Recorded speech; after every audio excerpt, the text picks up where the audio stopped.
ગૃહ રાજ્યમંત્રી હર્ષ સંઘવી અંબાજી પહોંચ્યા. માંબાના દર્શન કરી ધન્યતા અનુભવી. તંત્ર, પોલીસ અને સફાઈ કર્મીઓની કામગીરીને બિરદાવી.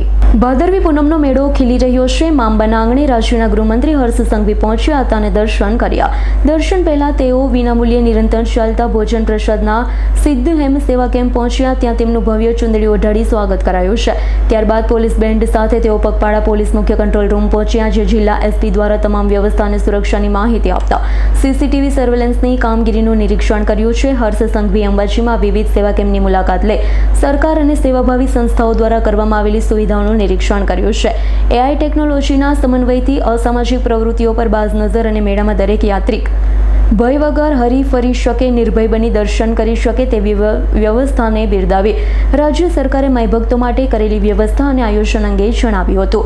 મંદિરના શક્તિદ્વાર પાસે જિલ્લા કલેક્ટર, મંદિરના વહીવટીદાર અને દાતાના એસડીએમ દ્વારા તેમને આવકારવામાં આવ્યા. ત્યારબાદ હર્ષ સંઘવી રાજ્યસભાના સાંસદ મયંક નાયકની સાથે અંબાજી મંદિરમાં દર્શન કરી ધન્યતા અનુભવી હતી. ભાદરવી પૂનમ મેળો નિર્વિઘ્ન પૂર્ણ થાય તેવી પ્રાર્થના કરી છે. હર્ષ સંઘવીએ જિલ્લા વહીવટીતંત્રો અને સામાજિક સંસ્થાઓ દ્વારા યાત્રિકોની સુવિધા માટે કરવામાં આવેલ વ્યવસ્થાઓને બિરદાવી ટીમ બનાસ અને સેવા કેમ્પના આયોજકોને અભિનંદન પાઠવ્યા હતા. ભાદરવી પૂનમ મહામેલો 2025 આ વર્ષે જાણે કે લાખોની સંખ્યામાં માઈ ભક્તો ચાલતા કિલોમીટરો દૂરથી માઈ ભક્તિ માટે જ્યારે અંબાજી પધારી રહ્યા છે, ત્યારે હું સર્વપ્રથમ ગુજરાતની તમામ સમાજની સંસ્થાઓને નતમસ્તક વંદન કરીને અભિનંદન આપું છું. જે સંસ્થાઓના અગ્રણીઓ જેને કોઈ દિવસ ઘરમાં પાણીનું ગ્લાસ ના ભર્યું હોય, એવા લોકો આ ગરીબ, મધ્યમ વર્ગ અને માઈ ભક્તોની સેવામાં કોઈ પગ દબાવતું હોય છે, તો કોઈક 18 કલાક ખડે પગે એમને ભોજનની વ્યવસ્થા કરાવતું હોય છે.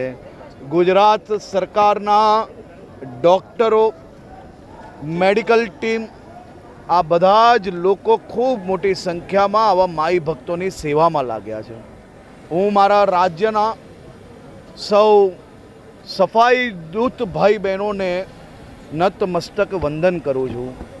કોઈક ભૂલચૂકમાં કોઈ પાણીની બોટલ કે કચરો રોડ પર ફેંકે તો તાત્કાલિક એને ઉઠાવવાની જે કામગીરી સૌ સ્વચ્છતા દૂત દ્વારા જે ચાલી રહી છે, એ આ વર્ષે સ્વચ્છતા બાબતે બી ખરેખર ખૂબ મોટી કામગીરી કરેલી છે.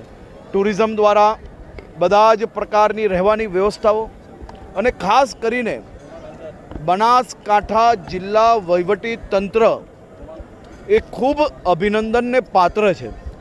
બનાસકાંઠા જિલ્લા વહીવટી તંત્ર અને પોલીસ વિભાગ દ્વારા આ વ્યવસ્થાઓમાં જે ઉત્તરોત્તર પ્રગતિ કરી છે તે અદ્ભુત છે. આપ જોઈ શકો છો કે ભાદરવી પૂનમને હજી બી કેટલા દિવસની વાર છે, તે પહેલાં જ લાખો લોકોની જનસંખ્યા દરરોજ અંબાજી સુધી પધારી રહી છે. પરંતુ સ્વચ્છતાની બાબત હોય કે કોઈ બી વ્યક્તિની સુરક્ષાની બાબત હોય કે પછી સારી રીતે દર્શન કરવાની વ્યવસ્થાની વાત હોય, આ બધી જ દિશામાં બનાસકાંઠા વહીવટી તંત્રએ આ વર્ષે બધા જ રેકોર્ડો તોડીને એક નવો રેકોર્ડ વ્યવસ્થાની બાબતમાં સ્થાપ્યો છે. તે બદલ હું આજે ટીમને અભિનંદન આપવા આવ્યો હતો. 5500 જેટલા પોલીસ જવાનો સુરક્ષામાં લાગ્યા છે, 600થી વધારે સીસીટીવી કેમેરાઓ, અને એ સીસીટીવી કેમેરાને જોડે એઆઈ ટેકનોલોજીના માધ્યમથી કેટલા પાર્કિંગમાં કેટલા ટકા જગ્યા ખાલી છે, કેટલા પાર્કિંગો ઓવરફ્લો છે, એની સાથે કોઈ બી ગુનેગારો સીસીટીવીમાં નજર આવે તો એઆઈ ટેકનોલોજીના માધ્યમથી ફેસ ડિટેક્શન થાય છે. આજે આપણે જોયું અનેક ગરીબોએ જેનો મોબાઈલ ખોવાયો હોય, ચોરાયો હોય, 13 તુજકો અર્પણના માધ્યમથી તે લોકોને ફરી પાછો આપવામાં આવ્યો. કોઈ કોર્ટના ધક્કા નહીં, કોઈ પ્રકારના ધક્કાઓ વગર માઈ ભક્તોને આજે જ અહીંયાથી સ્થળ પરથી પોતાની વસ્તુ મળી જાય એ પ્રકારની વ્યવસ્થાઓ કરવામાં આવી છે. રાજ્ય સરકાર દ્વારા 5500 એક્સ્ટ્રા બસોની વ્યવસ્થા કરવામાં આવી, જેથી માઈ ભક્તોએ કોઈ બી પ્રકારના વધારાના ખર્ચ કરીને અહીંયા સુધી આવવું ના પડે.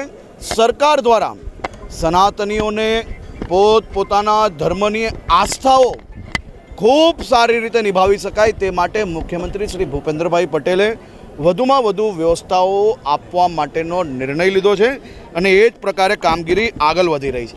હવે કોઈએ 100, 101, 108 આ પ્રકારના નંબર યાદ ના રાખવા પડે. માત્ર ને માત્ર કોઈ બી તકલીફમાં 112ની વ્યવસ્થાઓ અહીંયા કરવામાં આવી છે અને 112 લગાડવાની સાથે જ આખું વહીવટી તંત્ર એમને મદદગાર થઈ શકે એ પ્રકારની વ્યવસ્થાઓ બી કરવામાં આવી છે. વાહન ચોરી, ચીલ ઝડપના બનાવોને બી રોકવા માટે 500થી વધારે પોલીસ, મારી સી ટીમની બહેનો માઈ ભક્તોની જેમ જ એ લોકોની સાથે ફરતી હોય, કોઈને ખ્યાલ ના આવે. અમારા બનાસકાંઠા પોલીસ તથા ગુજરાત પોલીસના જવાનો આખા રૂટ પર એ સિવિલ ડ્રેસમાં બી રાખવામાં આવ્યા છે, જેથી આ પ્રકારના કોઈ બી રોમિયો હોય કે કોઈ બી પ્રકારના અસામાજિક તત્વો હોય એને પકડવામાં આપણે ઝડપથી સફળતા પ્રાપ્ત થઈ શકે. હું એવું માનું છું કે દેશભરના લોકોએ સામાજિક, સરકારી, વહીવટીતંત્ર બધા જ સાથે મળીને આટલી મોટી વ્યવસ્થાઓમાં કઈ રીતે વ્યવસ્થા થઈ શકે તે માટે જે સેવાકીય કેમ્પો છે એ કેમ્પોમાં જરૂરથી જોવું જોઈએ કે આ રાજ્યના નાગરિકો કઈ રીતે એકબીજાની સેવા કરે છે. હું ફરી એકવાર બનાસકાંઠા જિલ્લા વહીવટીતંત્ર, Banaskantha police, Gujarat police, Gujarat tourism આ બધા જ ડિપાર્ટમેન્ટને ખૂબ ખૂબ અભિનંદન આપું છું. સંજીવ રાજપૂતનો રિપોર્ટ, S9 ન્યૂઝ, અંબાજી. અમારી તમામ માહિતીથી અપડેટ રહેવા માટે જોડાયેલા રહો S9 ન્યૂઝ સાથે.